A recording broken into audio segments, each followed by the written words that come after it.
Students, आज का topic है हरियाणा के तोमर शासक। तोमरों के लिए तुंवर, तुवर, तोर, तुंग, तोवर आदि शब्दों का इस्तेमाल हुआ है, परंतु इनका शुद्ध नाम तोमर है तथा यही नाम आजकल प्रचलित है। खड़गराय नामक एक तोमर इतिहासकार ने लिखा है, अबू सुनियो तोमर उत्पाती छत्रिन में सो उत्तम जाति। अर्थात अब तोमर की उत्पत्ति के बारे में सुनिए, ये क्षत्रियों में से उत्तम जाति के थे। इस इतिहासकार ने इन्हें सोमवंशी क्षत्रिय घोषित किया है। डॉक्टर केसी यादव के अनुसार 1631 ईस्वी के एक शिलालेख में भी इनको सोमवंशी क्षत्रिय और पांडवों का वंशज बताया है। अधिकतर इतिहासकार अब इन्हें सोमवंशी क्षत्रिय ही स्वीकार करते हैं। गुर्जर प्रतिहार वंश के शासक के पेहवा शिलालेख से तोमर वंशावली की जानकारी मिलती है। पुराणों से प्रतीत होता है कि आरंभ में तोमरों का निवास हिमालय के निकट किसी प्रदेश में था। यशस्तिकलक चंपू नामक पुस्तक से भी हमें तोमर वंश की जानकारी मिलती है। इसका लेखक सोमदेव है। अब है तोमर उत्पत्ति। हरियाणा में तोमरों का राजनीतिक शक्ति के रूप में उदय किस प्रकार हुआ, इसकी जानकारी हमें पेहवा शिलालेख से प्राप्त होती है।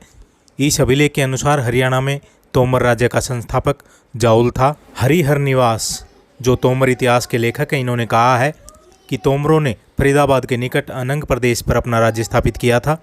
इन्होंने जोला अथवा जाउल को तोमर वंश का प्रथम स्वतंत्र शासक बताया है, परंतु इतिहासकार उसकी इस बात से सहमत नहीं है, क्योंकि पेहवा शिलालेख में स्पष्ट लिखा है कि जोला एक स्वतंत्र शासक नहीं है। एक तोमर वंशावली में जोला अथवा जाउल को 5वीं पीढ़ी का बताया है। इस वंशावली के अनुसार तोमर वंश का शक्तिशाली सरदार अनंगपाल उससे 5 पीढ़ी पहले हुआ था। पहला शासक है जाउल अथवा जोला। साक्ष्यों के अनुसार 736 ईस्वी में जाउल ने हरियाणा में तोमर वंश की स्थापना की। इसने अपने द्वारा स्थापित राज्य की राजधानी दिल्ली या ढिल्लिका को बनाया था। वह एक पराक्रमी शासक था। उसकी मुद्राओं से पता चलता है कि उसने अपनी स्वतंत्र सत्ता स्थापित कर ली थी। इससे पहले उसे प्रतिहार शासक द्वारा हरियाणा की देखरेख के लिए नियुक्त किया गया था, अर्थात वह शुरू में प्रतिहार शासकों का सामंत था। जाउल ने अपनी वीरता और योग्यता से हरियाणा में अपने वंश के स्वतंत्र शासन की स्थापना की। इसने 754 ईस्वी तक शासन किया। जाउल के बाद उसके 4 उत्तराधिकारियों ने तोमर राज्य पर शासन किया। वासुदेव, जिसने 754 से 773 ईस्वी तक, गंगदेव, जिसने 773 से 794, पृथ्वीमल 794 से 814 ईस्वी तक, उदयराज 849 से 875 ईस्वी तक इन तोमर शासकों ने शासन किया। इन शासकों के कोई भी मुद्रा प्राप्त नहीं हुई है, इसलिए अनुमान लगाया जाता है कि शायद ये चारों शासक अधीन शासक के रूप में काम करते रहे होंगे। साक्ष्यों के आधार पर माना जाता है कि इस समय बंगाल के शासक धर्मपाल तथा उसके उत्तराधिकारी देवपाल ने तोमर वंश के शासकों को पराजित किया था। शायद ये चारों शासक प्रतिहारों या पाल शासकों के सामंत रहे होंगे। नेक्स्ट है आपृच्छदेव। साक्ष्यों से पता चलता है कि जाउल अथवा जोला के बाद तोमर वंश का स्वतंत्र शासक आपृच्छदेव था, क्योंकि इसकी मुद्राएं प्राप्त हुई है। यह एक पराक्रमी शासक था। इसने तोमर वंश को पुनः स्वतंत्रता दिलाई। इसने लोकहित कार्य किए।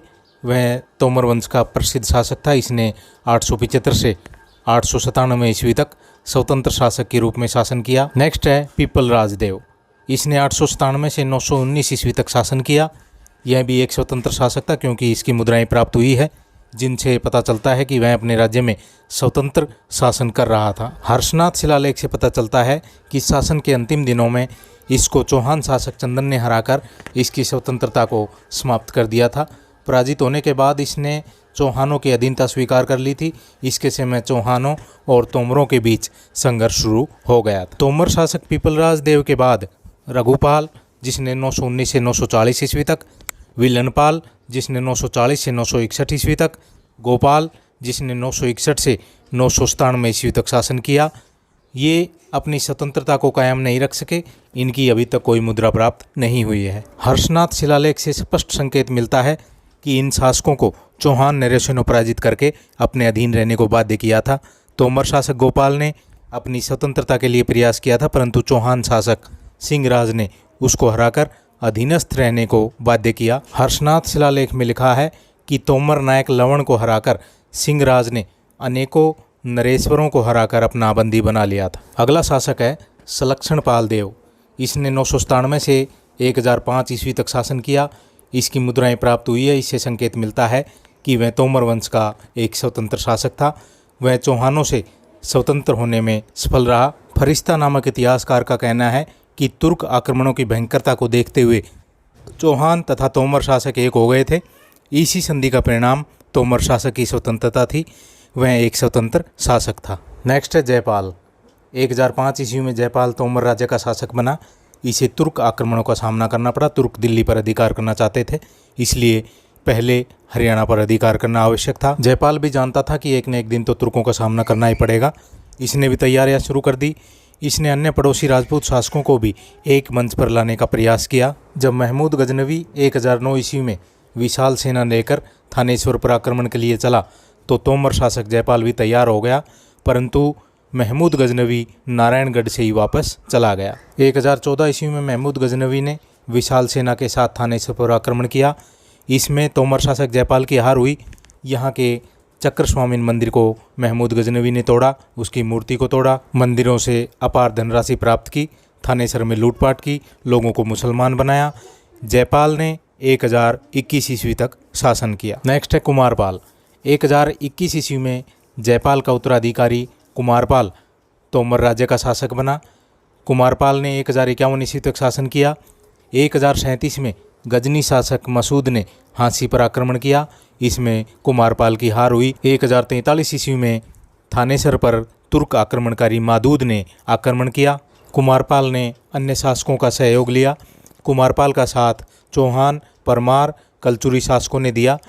इसमें भारतीय शासकों के संघ को सफलता मिली और तुर्क आक्रमणकारी मादूद को हराया। नेक्स्ट है अनंगपाल द्वितीय। इसने 1051 से 1081 तक शासन किया।